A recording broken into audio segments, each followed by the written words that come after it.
Vamos lavar a louça comigo, arrumar aqui a cozinha quando a gente fala sobre síndrome do impostor? Vamos lá. Pensei muito como fazer esse livro. Já começamos errado aí. Pensei bem em como fazer esse vídeo, né? Porque eu queria falar sobre esse tema de síndrome do impostor.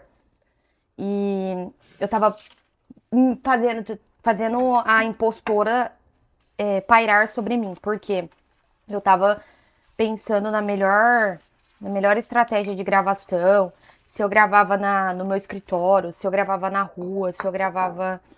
Enfim, eu tava, como fala, procrastinando falar sobre o assunto porque eu achava que eu não tava preparada, não tava bonita, não tava, é, sei lá, organizada para poder fazer da forma que eu tô fazendo aqui agora. E aí, como eu tenho um monte de louça para lavar, eu falei assim: ah, quer saber? Eu vou falar sobre isso agora mesmo. E por que que eu quero falar sobre esse tema, né? Por que que eu estou trazendo esse tema aqui pra gente conversar?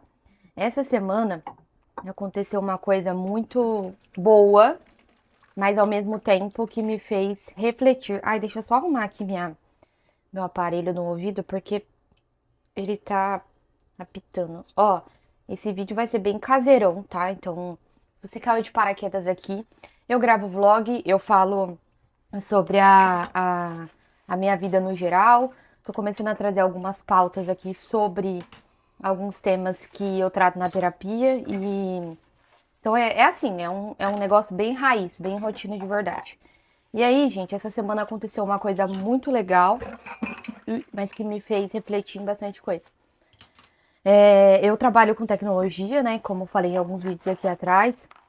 E aí eu comecei, né, a fazer um projeto. Eu tava trabalho numa empresa e eu me dediquei a fazer um projeto aonde eu ia fazer um projeto super grande, ia ter uma visibilidade muito grande. E isso no começo me deixou um pouco preocupada, obviamente.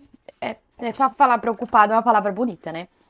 Enfim, e aí eu conversei bastante com a minha liderança sobre isso, né? Sobre o fato de aceitar esse projeto, os medos e anseios que eu tava e que é natural. E eu consegui fazer o projeto ser entregue, né? Então foram 3 meses basicamente desenvolvendo, fazendo esse projeto. Eu trabalho com recrutamento e seleção, então tinha a ver com recrutamento. E assim, todo mundo viu o meu esforço, todo mundo viu o quanto que eu me dediquei, o quanto que eu estava preparada para fazer aquilo, o quanto que eu estudei, enfim, beleza. E aí, quando a gente foi coletar os feedbacks, espero que dê para ouvir eu aí. Quando a gente foi coletar os feedbacks sobre o processo, né, a sobre o projeto, né, em si, tudo que eu fiz, né, todas as coisas, nossa, teve muitos feedbacks positivos, as pessoas começaram a me elogiar horrores. E eu juro que eu não soube lidar com essa parte das pessoas me elogiarem horrores. Parêntese. Eu tenho dificuldade em aceitar elogios das pessoas, né? Porque eu sempre acho que eu tenho que fazer algo melhor, que a minha vida ela tá ok, mas só que sempre tem algo pra melhorar. E a gente sempre tem mesmo, mas só que eu tenho dificuldade em aceitar o elogio e também tenho dificuldade em me autovalorizar, né? Então eu espero que os outros me valorizem. É uma coisa meio louca, tá? Vocês tentam me entender aí, porque assim, eu gosto que as pessoas me valorizem, mas eu também não consigo lidar com o fato delas me valorizando e eu tenho dificuldade de eu me valorizar, entendeu? Beleza. E aí, todas as reuniões que eu entrei, o pessoal dava parabéns, tal, falava do projeto, e eu, tipo assim, eu também tenho que agradecer fulano, ciclano, tipo assim, eu nunca só aceitava o fato de que as pessoas estavam me elogiando, entendeu? Eu tinha que, naquele momento, colocar mais uma pessoa ali no meu reconhecimento. Tipo assim, não basta ser meu reconhecimento. E tudo bem, eu sei que teve muita gente que me ajudou, mas naquele momento era sobre mim, sabe? E eu acho que você também já deve ter passado por situações ao qual naquele momento é sobre você, não é sobre o fulano, ciclano, e você mesmo assim não consegue aceitar aquilo, né? Enfim, aí passou e aí as coisas só foram melhorando no sentido de vários reconhecimentos. Aí eu realmente tive um reconhecimento na frente do time todo. E aí, nesse reconhecimento na frente do time todo, tava o gerente, tava, nossa, uma galera assim. E ninguém do meu time falou. As pessoas, tipo, mandou mensagem. É um Google Meet, né? Então as pessoas automaticamente mandaram mensagens, tipo, parabéns, tal. Eu fui subindo as mensagens assim no Google Meet, mas só que ninguém abriu o microfone e, tipo, falou, sabe? E essa atitude das pessoas, naquele momento, me deu uma. Eu tava muito emocionada, fiquei muito feliz, não tenho nem o que falar. Mas depois eu fiquei refletindo e aquela atitude das pessoas falando, né? Quer dizer, não falando, não abrindo o microfone, me deixou um tanto encafifada, sabe? Do tipo, será que o reconhecimento. Sei lá, será que as pessoas não reconheceram? Gente, a minha cabeça, eu não sei. Será que as pessoas realmente não reconheceram? Será que ninguém falou porque as pessoas não concordam? Olha só aonde a minha cabeça foi. Tipo assim, cara, era só aceitar um reconhecimento, era só aceitar que aquilo tava e é isso, entendeu? E aí, eu agradeci, fiquei muito emocionada, muito feliz, papapá, beleza. E passou. Como fala quando você. Ah, por coincidência, era a semana que eu estava terminando de fazer o meu PDI, minha avaliação de desempenho. E só para um off-topic, um parênteses aqui, esse reconhecimento que eu tive, ele foi de um projeto voltado para a prática de SD, beleza? Então, assim, eu tive um reconhecimento, gente, vocês não estão entendendo, é um reconhecimento, tipo, importantíssimo, que eu acredito que ninguém do time tinha até então. E aí, a gente teve essa avaliação, e um dos pontos da avaliação de desempenho é falar sobre práticas de SD. E nessa avaliação, você pode fazer o quê? Você pode colocar atende, não atende, atende, tipo, mais ou menos, atende, tipo, mais do que o esperado, e é isso, beleza. E aí, eu tava lá lindamente preenchendo a minha avaliação, e quando foi para tô falando exatamente do pilar de prática de SD, tá?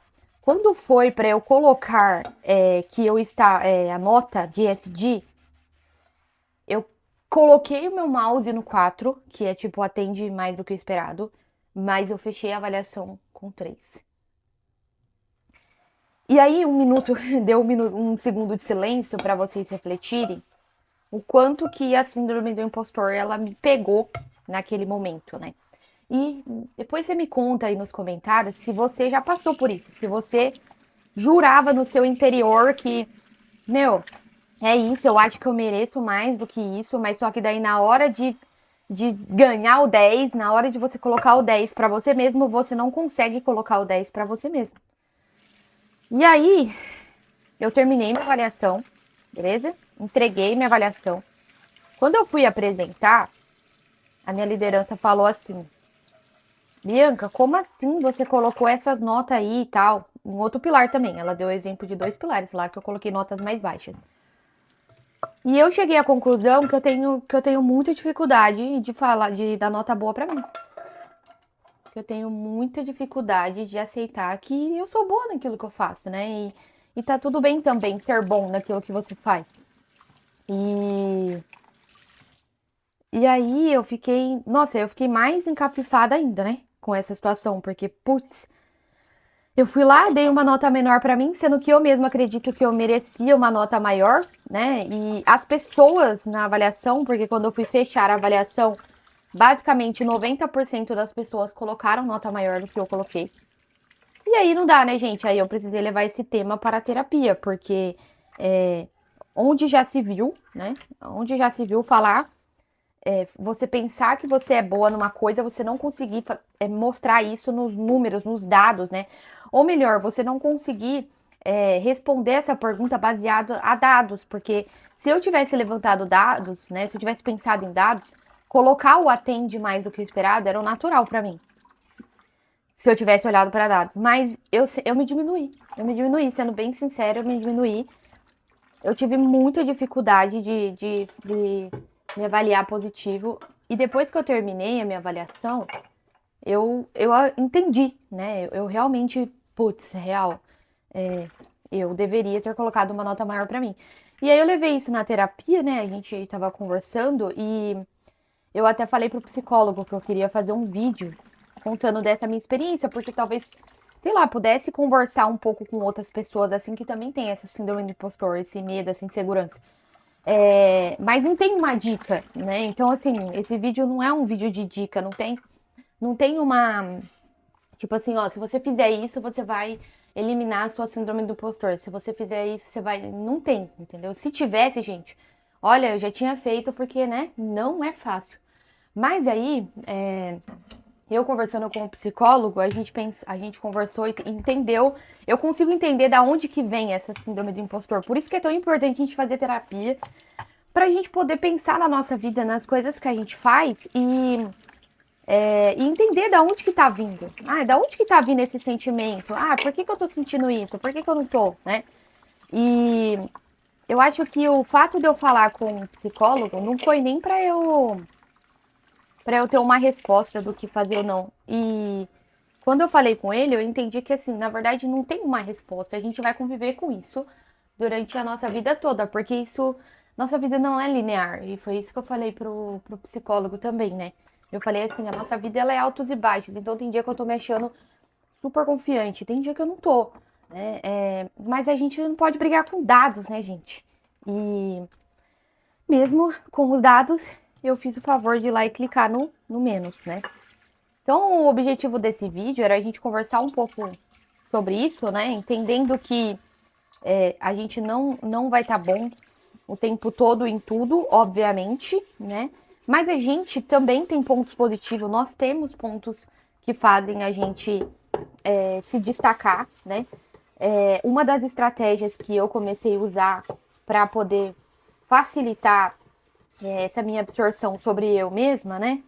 É o fato de anotar esses feedbacks, né? Se as pessoas mandarem esses feedbacks escritos, né? Eu tiro print e eu salvo eles numa pasta do Google Meet, do Google Drive.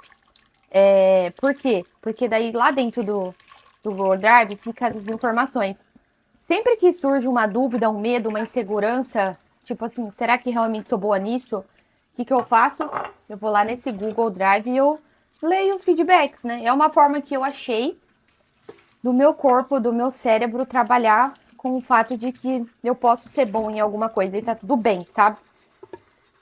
Gente, eu não sei se pareceu meio loucura o que eu tô falando aqui, tá? E se você assistiu, é porque realmente você tá passando ou passou pela mesma situação. Então, se você tá passando pela mesma situação de que você acredita numa coisa, né? Mas você não consegue, né, colocar isso em prática, eu sugiro muito que você reflita, converse com alguém, com um terapeuta, com algum psicólogo que possa te ajudar a expandir um pouco essa sua mente, sabe? Até a gente tava conversando, eu tava conversando com o psicólogo também, que era assim, ó. Antes, aconteceu uma situação. Aí, tipo assim, não, eu já pensava que eu tô errada, ou era ruim.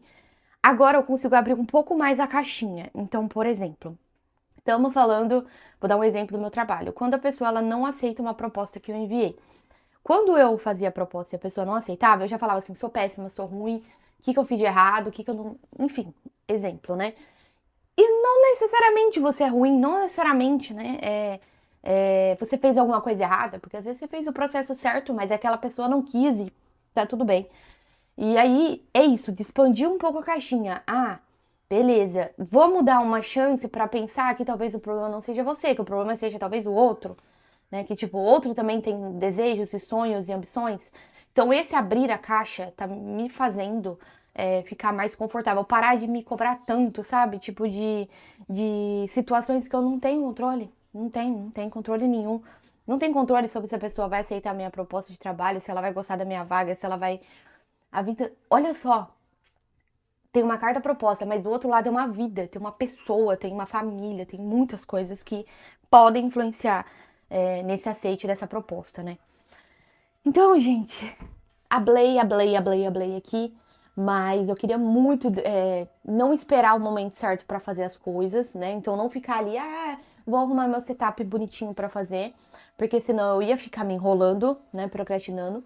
E eu também não queria deixar passar, porque eu tava sentindo no coração que isso ia tocar alguém, que alguém ia assistir e que ia fazer sentido, sabe? Então eu resolvi compartilhar essa minha história. Consegui resolver? Ainda não. Tô trabalhando na terapia. Acho que agora, para a próxima avaliação de desempenho, eu vou lembrar desse episódio e vou conseguir organizar melhor a minha fala para eu não. Para eu não me diminuir, mas é um pouquinho por dia. Infelizmente, não é uma coisa que você vira e tá pronto, perfeito. Espero que tenha ajudado você. Desculpa aí o desabafo. E vamos trocando. Deixa aqui nos comentários se esse vídeo fez sentido pra vocês também ajudarem nos meus feedbacks aqui, pra eu me sentir feliz e animada, porque tá chegando até você. E é isso.